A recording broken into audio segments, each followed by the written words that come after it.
Hello and welcome. Today we are going to talk about Assignment 2, the complaint letter. Let's jump right in.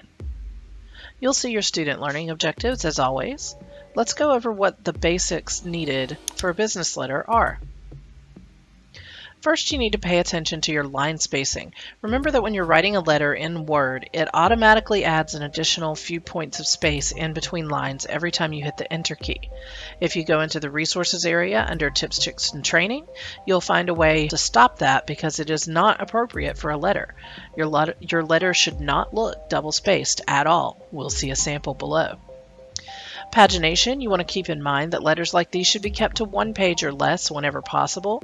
If you find that you're going just by your signature line over to the next page, you can adjust your font down to as low as a 10-point font, or you can adjust your margins down by 1/10 of an inch on each side, whatever you need to do in order to keep it on one page. However, if you do need to go to a second page, make sure there's a significant amount of information there, at least a full paragraph. Don't just have a second page simply for your closing and signature lines. Finally, pay attention to things like punctuation for common abbreviations. Things like CEO and NASA and USA are often known by just those abbreviations, and you don't necessarily need the periods in there. If you'd like to put them, you can, but make sure that you put them on all three spots. Note here where we see CEO, the C period, E period, O is there, but I almost always have one or two students a semester who will not put that final period after the O or the final period after the A. If you're using punctuation, it must be in all three places because all three are abbreviations. Next, let's discuss the pieces parts of a letter. Make sure that you're including all the standard parts in the proper order. Your address, not including your name or your email or your phone number, just your address. Then you need the date, and it needs to be fully spelled out in long form.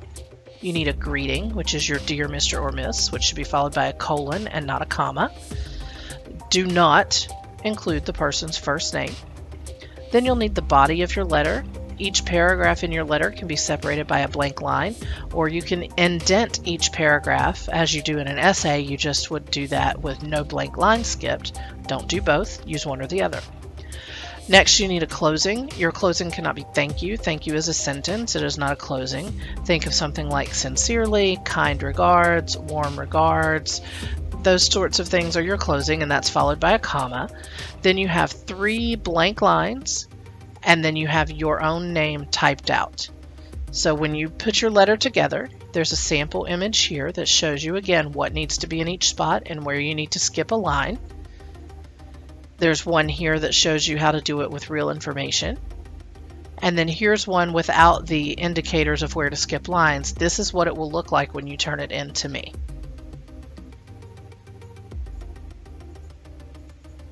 Next, let's go back and look at more parameters for this assignment.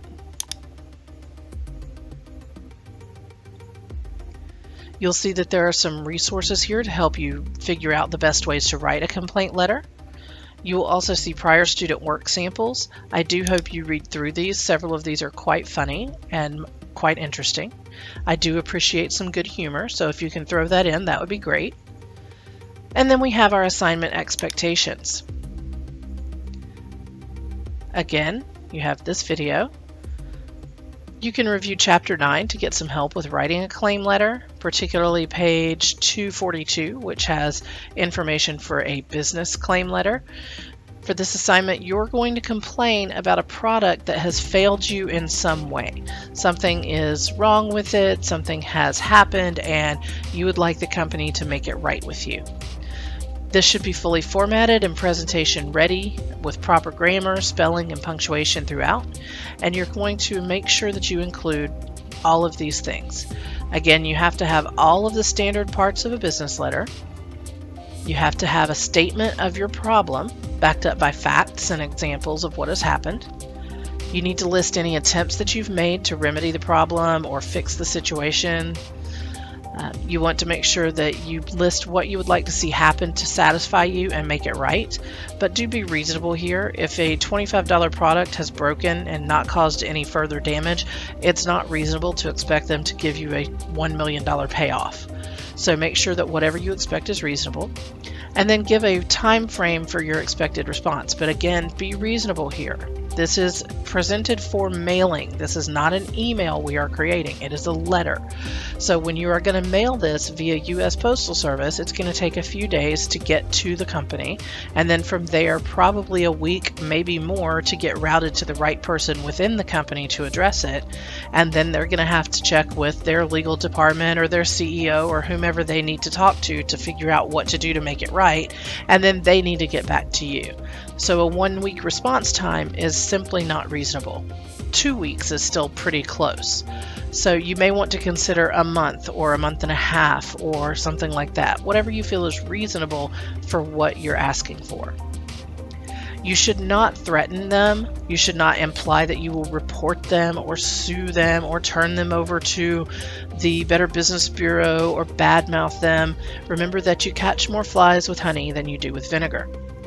It should not have bad pagination. Remember, if you have to go more than one page, the second page should include more than just your signature line. Try adjusting your font size or your margins. It should not have margins that are smaller than 1/2 inch, and it should not have a font size that is larger than 12. Remember that it's due by 11/59 on its due date. When you're ready to turn it in, you come to the Submit A2 Complaint Letter and submit it here. As always, if you have any questions or concerns, let me know, and good luck.